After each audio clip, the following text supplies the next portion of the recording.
ನಮಸ್ಕಾರ ಕದಂಬ ನ್ಯೂಸ್ಗೆ ಸ್ವಾಗತ. ನಾನು ಸೋನಿಕಾ ಸುದೇಶ್. ಸುದ್ದಿಯ ವಿವರಗಳು. ವಿಧಾನಸಭೆಯ ಅಧಿವೇಶನದಲ್ಲಿ ಆರೋಗ್ಯ ಇಲಾಖೆಯ ಕುರಿತು ನಡೆದ ಚರ್ಚೆಯಲ್ಲಿ ಶಾಸಕ ಡಾಕ್ಟರ್ ಶೈಲೇಂದ್ರ ಬೆಲ್ದಾಳೆ ಅವರು ಮನ್ನೆಕೇಳಿ ಮತ್ತು ಮನ್ನೆಳಿ ಗ್ರಾಮಗಳ ಸರ್ಕಾರಿ ಆಸ್ಪತ್ರೆಗಳ ದುಸ್ಥಿತಿಯನ್ನು ಸದನದ ಗಮನಕ್ಕೆ ತಂದರು. ಈ ಆಸ್ಪತ್ರೆಗಳಲ್ಲಿ ವೈದ್ಯರು ಹಾಗೂ ಸಿಬ್ಬಂದಿಯ ತೀವ್ರ ಕೊರತೆ ಇದ್ದು, ಇದರಿಂದ ಗ್ರಾಮಸ್ಥರು ಸಮಯಕ್ಕೆ ಸರಿಯಾದ ಚಿಕಿತ್ಸೆ ಪಡೆಯಲು ಸಾಧ್ಯವಾಗುತ್ತಿಲ್ಲ ಎಂದು ಅವರು ತಿಳಿಸಿದರು. ತುರ್ತು ಪರಿಸ್ಥಿತಿಗಳಲ್ಲಿ ರೋಗಿಗಳನ್ನು ದೂರದ ನಗರಗಳಿಗೆ ಕರೆದೊಯ್ಯಬೇಕಾದ ಅನಿವಾರ್ಯತೆ ಎದುರಾಗುತ್ತಿದೆ ಎಂದರು. ಅದೇ ರೀತಿ ಆಸ್ಪತ್ರೆಗಳಲ್ಲಿ ಅಗತ್ಯ ಮೂಲ ಸೌಕರ್ಯಗಳ ಕೊರತೆ ಸ್ಪಷ್ಟವಾಗಿದ್ದು, ಆಂಬ್ಯುಲೆನ್ಸ್ ಇದ್ದರೂ ಚಾಲಕರ ಸಮಸ್ಯೆ, ಅಗತ್ಯ ವೈದ್ಯಕೀಯ ಉಪಕರಣಗಳ ಕೊರತೆ ಮುಂತಾದ ಸಮಸ್ಯೆಗಳು ಕಂಡುಬರುತ್ತಿವೆ ಎಂದು ಅವರು ಒತ್ತಿ ಹೇಳಿದರು.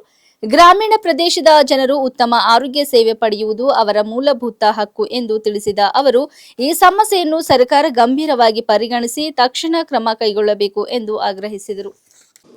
ವೈದ್ಯೋ ನಾರಾಯಣ ಭವ ಅಂತ ಆರೋಗ್ಯವೇ ಭಾಗ್ಯ ಅಂತ ನಾವೆಲ್ಲ ಮಾತಾಡ್ತೀವಿ.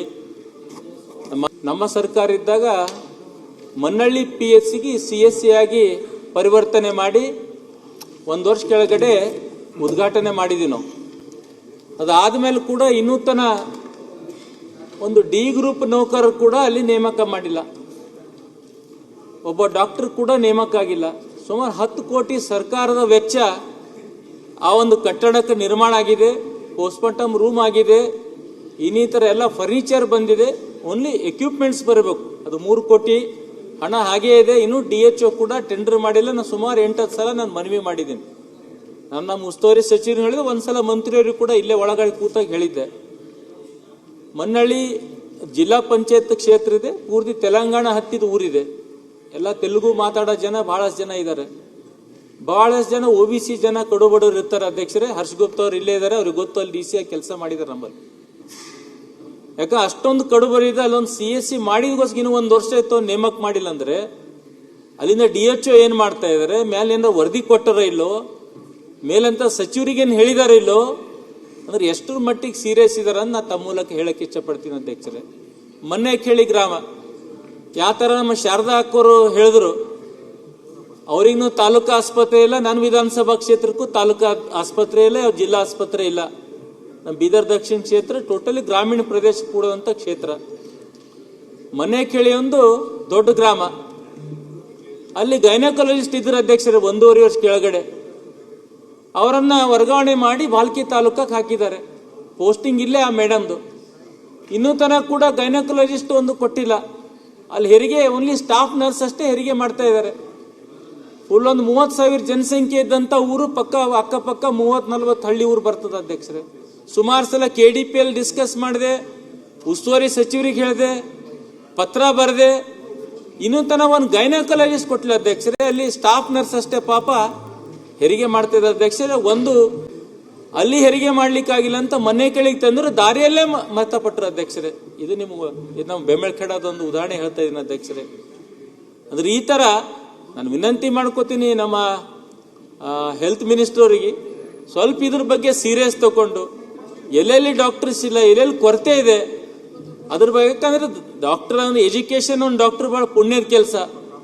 ಜನರಿಗೆ ನೇರವಾಗಿ ಮುಟ್ಟಂತ, ಜನರಿಗೆ ಸಹಾಯ ಮಾಡೋಂಥ ಯಾವ್ದಾರ ಒಂದು ಡಿಪಾರ್ಟ್ಮೆಂಟ್ ಇದ್ರೆ ಅದು ಆರೋಗ್ಯ ಡಿಪಾರ್ಟ್ಮೆಂಟ್.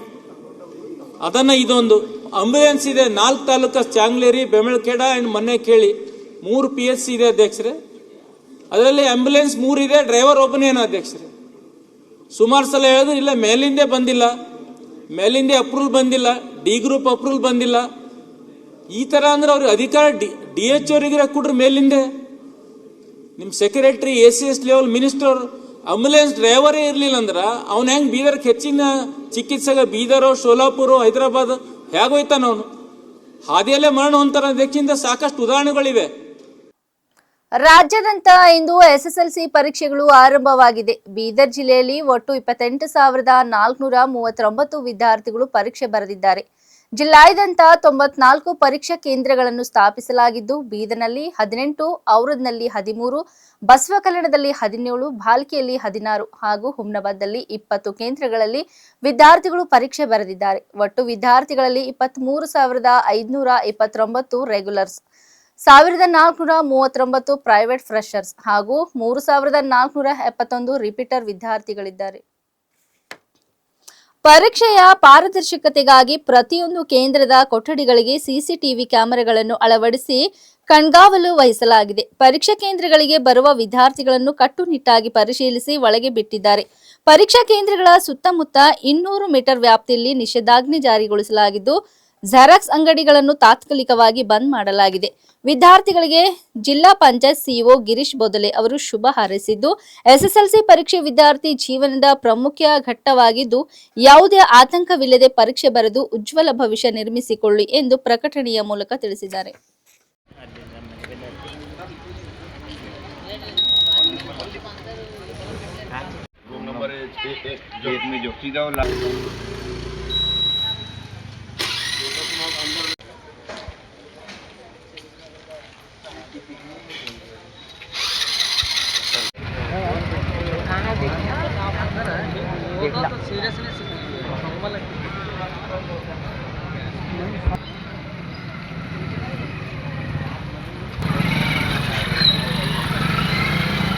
ಅಲ್ಲೇ ಬೇರೆನೆ ಇಲ್ಲೇ ಎನಿಮಲ್ ಎಕ್ಸಾಮ್ ಬೇರೆನೆ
गेट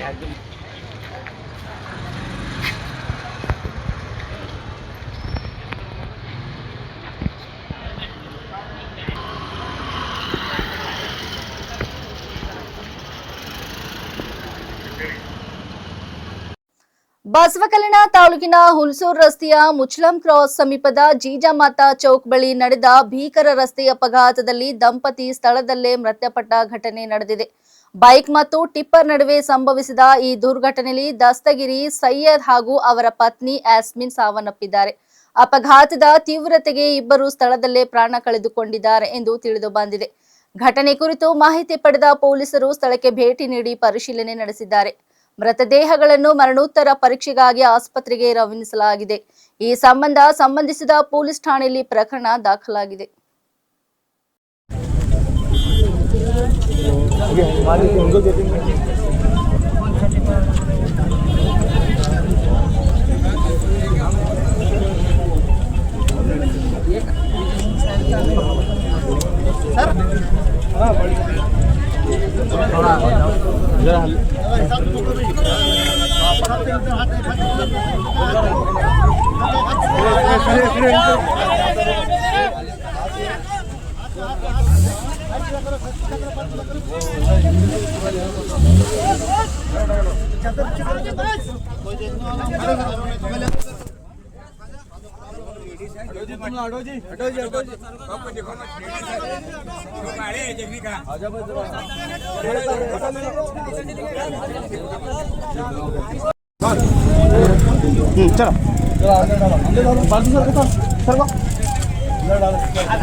दम से हाथ ऊपर ले,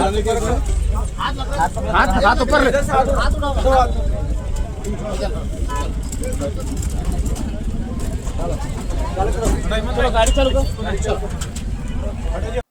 ಬೀದರ್ ಜಿಲ್ಲೆಯಲ್ಲಿ ಆಲಿಕಲ್ಲು ಹಾಗೂ ಬಿರುಗಾಳಿ ಸಹಿತ ಭಾರಿ ಮಳೆಯಾಗಿದ್ದು, ಜಿಲ್ಲಾದ್ಯಂತ ಹವಾಮಾನದಲ್ಲಿ ತೀವ್ರ ಬದಲಾವಣೆ ಕಂಡು ಬಂದಿದೆ. ಬೀದರ್, ಬಸವಕಲ್ಯಾಣ, ಹುಮ್ನಾಬಾದ್, ಚಿಟ್ಟಗುಪ್ಪ ಸೇರಿದಂತೆ ಹಲವು ತಾಲೂಕುಗಳ ಗ್ರಾಮೀಣ ಭಾಗಗಳಲ್ಲಿ ಮಳೆಯಾಗಿದ್ದು ಸುಮಾರು ಅರ್ಧ ಗಂಟೆಗೂ ಹೆಚ್ಚು ಕಾಲ ಆಲಿಕಲ್ಲು ಸಹಿತ ಮಳೆ ಸುರಿದಿದೆ.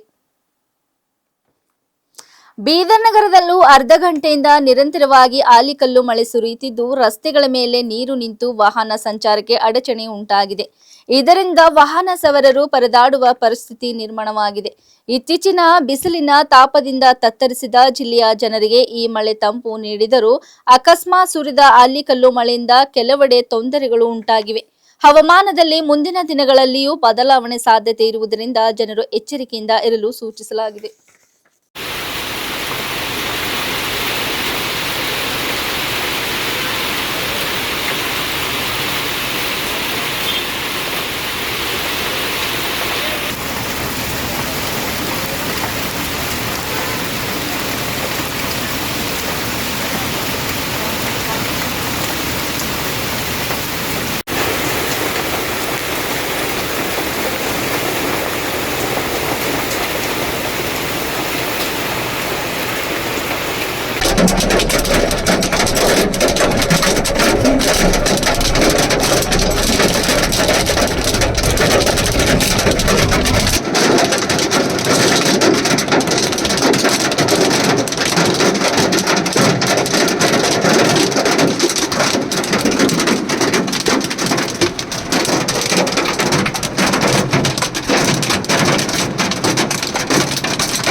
ಪರಿಶಿಷ್ಟ ಜಾತಿಯ ಒಳ ಮೀಸಲಾತಿ ಅವೈಜ್ಞಾನಿಕವಾಗಿದೆ ಎಂದು ಆರೋಪಿಸಿ ಅದರಲ್ಲಿನ ಲೋಪದೋಷಗಳನ್ನು ತಕ್ಷಣ ಸರಿಪಡಿಸುವಂತೆ ಆಗ್ರಹಿಸಿ ಬಲಗೈ ಸಮುದಾಯಗಳ ಒಳ ಮೀಸಲಾತಿ ಹೋರಾಟ ಸಮಿತಿಯ ವತಿಯಿಂದ ನಗರದಲ್ಲಿ ಭಾರೀ ಪ್ರತಿಭಟನೆ ನಡೆಸಲಾಯಿತು. ನಗರದ ಅಂಬೇಡ್ಕರ್ ವೃತ್ತದಲ್ಲಿ ನೂರಾರು ಸಂಖ್ಯೆಯಲ್ಲಿ ಸೇರಿದ್ದ ಪ್ರತಿಭಟನಾಕಾರರು ಒಳ ಮೀಸಲಾತಿ ವಿರುದ್ಧ ಘೋಷಣೆಗಳನ್ನು ಕೂಗಿದರು. ಬಳಿಕ ಬಸವೇಶ್ವರ ವೃತ್ತ, ಭಗತ್ ಸಿಂಗ್ ವೃತ್ತ ಹಾಗೂ ಶಿವಾಜಿ ವೃತ್ತಗಳ ಮೂಲಕ ಮೆರವಣಿಗೆ ನಡೆಸಿದರು. ಪ್ರತಿಭಟನಾಕಾರರು ಜಿಲ್ಲಾಧಿಕಾರಿ ಮೂಲಕ ಮುಖ್ಯಮಂತ್ರಿಗಳಿಗೆ ಮನವಿ ಸಲ್ಲಿಸಿ ಪರಿಶಿಷ್ಟ ಜಾತಿಗಳಿಗೆ ಶಿಕ್ಷಣ ಮತ್ತು ಉದ್ಯೋಗದಲ್ಲಿ ಜಾರಿಗೆ ತಂದಿರುವ ಒಳ ಮೀಸಲಾತಿ ಕುರಿತ ಗೊಂದಲಗಳು ಸಂಪೂರ್ಣವಾಗಿ ಪರಿಹಾರವಾಗುವವರೆಗೆ ಪ್ರಸ್ತುತ ಜಾರಿಯಲ್ಲಿರುವ ಕ್ರಮಗಳನ್ನು ತಾತ್ಕಾಲಿಕವಾಗಿ ಸ್ಥಗಿತಗೊಳಿಸುವಂತೆ ಒತ್ತಾಯಿಸಿದರು. ಹೊಸ ಜಾತಿ ಪ್ರಮಾಣ ಪತ್ರಗಳ ವಿತರಣೆಯನ್ನು ತಕ್ಷಣ ನಿಲ್ಲಿಸಿ ಹಳೆಯ ಪ್ರಮಾಣ ಪತ್ರಗಳನ್ನೇ ಮುಂದುವರಿಸಬೇಕು ಎಂದು ಆಗ್ರಹಿಸಿದರು. ಒಳ ಮೀಸಲಾತಿಗೆ ಅನ್ವಯಿಸಿರುವ ರೋಸ್ಟರ್ ವ್ಯವಸ್ಥೆಯನ್ನು ಪರಿಷ್ಕರಿಸಿ ಸರಿಪಡಿಸುವ ಅಗತ್ಯವಿದೆ ಎಂದು ಹೇಳಿದರು. ಇದಲ್ಲದೆ ಗೊಂದಲಗಳು ನಿವಾರಣೆಯಾಗುವವರೆಗೆ ಹಳೆಯ ಮೀಸಲಾತಿ ವ್ಯವಸ್ಥೆಯನ್ನೇ ಮುಂದುವರೆಸಿ ಖಾಲಿ ಹುದ್ದೆಗಳನ್ನು ಭರ್ತಿ ಮಾಡಬೇಕು ಎಂದು ಒತ್ತಾಯಿಸಿದರು. ಮಾರ್ಚ್ 27ರಂದು ನಡೆಯಲಿರುವ ಸಚಿವ ಸಂಪುಟ ಸಭೆಯಲ್ಲಿ ಒಳ ಮೀಸಲಾತಿ ಕುರಿತ ತೀರ್ಮಾನ ಕೈಗೊಳ್ಳುವಾಗ ಬಲಗೈ ಸಮುದಾಯಗಳಿಗೆ ಅನ್ಯಾಯವಾಗದಂತೆ ಕ್ರಮ ಕೈಗೊಳ್ಳಬೇಕೆಂದು ಪ್ರತಿಭಟನಾಕಾರರು ಆಗ್ರಹಿಸಿದರು.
ಇಲ್ಲಿವರೆಗೆ ಸುದ್ದಿ ಕೊಟ್ಟಿದ್ದು ನಾನು ಸೋನಿಕಾ ಸುದೇಶ್. ಮುಂದಿನ ಸುದ್ದಿಯೊಂದಿಗೆ ಮತ್ತೆ ಭೇಟಿಯಾಗೋಣ. ವಂದನೆಗಳು.